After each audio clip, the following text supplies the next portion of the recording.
என்ன பாட்டு சமீபத்தில் பாடினாங்க நீங்க படத்துல அப்படின்னு சீனிவாச கேட்டேன். ஒரு பாட்டு சுமைதாங்கில பாடியிருக்கேன் அப்படின்னு மயக்கமா கலக்கமான்னு ஒரு பாட்டு பாடி காமிச்சார். அந்த பாட்டை கேட்ட உடனே மதுரை போறது இல்லைன்னு முடிவு பண்ணிட்டேன். அவ்வளவு அற்புதமான பாட்டு.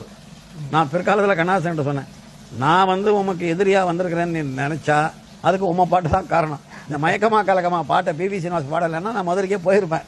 அந்த பாட்டு ஒண்டர்ஃபுல் சாங், நீங்க கேட்டிருப்பீங்க. மயக்கமா கலக்கமா மனதிலே குழப்பமா கலக்கமா மனதிலே குழப்பமா வாழ்க்கையில் நடுக்கமா. யோசனை பண்ணி பாருங்க. ஒரு நம்ம மாதிரி வாழ்க்கையில ஒன்றும் வெற்றி அடையாம எதுலையும் சக்சஸ் ஆகாம மனம் ரொம்ப தொய்ந்து நைந்து போய் இருக்கிற ஒரு ஆள் அப்படின்னு வச்சுக்கோங்க. நீங்க கேட்குறீங்க அவனை மயக்கமா கலக்கமா மனதிலே குழப்பமா வாழ்க்கையில் நடக்குமா. ஆமா ஐயான்றீங்க. வாழ்க்கை என்றால் 1000 இருக்கும். இந்த செயின் ஆஃப் தாட் ஒரு பாட்டு எழுதினா எப்படி எழுதுனாங்கிறதுக்கு உதாரணம் எடுத்துக்கணும். கண்ணாசம் பட்டேன்.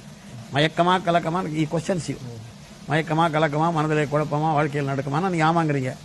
வாழ்க்கையில் நடக்குமான்னு அது வாழ்க்கை என்றால் 1000 இருக்கும், வாசல் தோறும் வேதனை இருக்கும். வாழ்க்கை என்றால் 1000 இருக்கும், வாசல் தோறும் வேதனை இருக்கும். அப்புறம் எப்படியா வாழறது? வாசல் தோறும் வேதனை இருந்தா வந்த துன்பம் எதுவென்றாலும் வாடி நின்றால் ஓடுவதில்லை. நீ எப்படி வாழறதுன்னு வாடி நின்னதுனால அது உன்னை விட்டுட்டு போறதில்லை. வந்த துன்பம் எதுவென்றாலும் வாடி நின்றால் ஓடுவதில்லை. எப்படி பின்ன சர்வை பண்றது? எதையும் தாங்கும் இதயம் இருந்தால் இறுதி வரைக்கும் அமைதி. எதையும் தாங்கும் இதயம் இருந்தால் இறுதி வரைக்கும் அமைதி இருக்கும். நொந்து கிடக்கிறேன், எதையும் தாங்க இதயத்தை, என் இதயம் எப்படியா எதையும் தாங்குங்கிறான். ஏழை மனதை மாளிகையாக்கு, அதுல என்ன காசு வேணும்? உன்னுடைய மனசை பணக்காரனாக்குறதுக்கு என்ன தெய்வம் தேவையில்லையா? ஏழை மனதை மாளிகையாக்கி இரவும் பகலும் காவியம் பாடு. ஏழை மனதை மாளிகையாக்கு நீ சொல்ற, ஆக்கி சாப்பாட்டுக்கு என்ன பண்றது?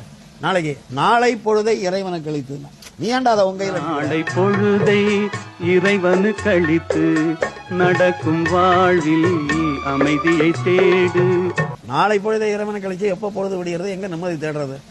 அப்படின்னா உன்னை விட மோசமா எவ்வளவு பேர் இருக்கான். உனக்கும் கீழே உள்ளவர் கோடி நினைத்து பாரு. உனக்கும் கீழே உள்ளவர் கோடி நினைத்து பார்த்து நிம்மதி நாடு. ஒரு அற்புதமான பாட்டு இல்ல இது? ஒரு பைபிள், ஒரு பகவத்கீதை, ஒரு குர்ஆன், எல்லாத்தினுடைய எசன்ஸ் இந்த பாட்டுல இருக்கு.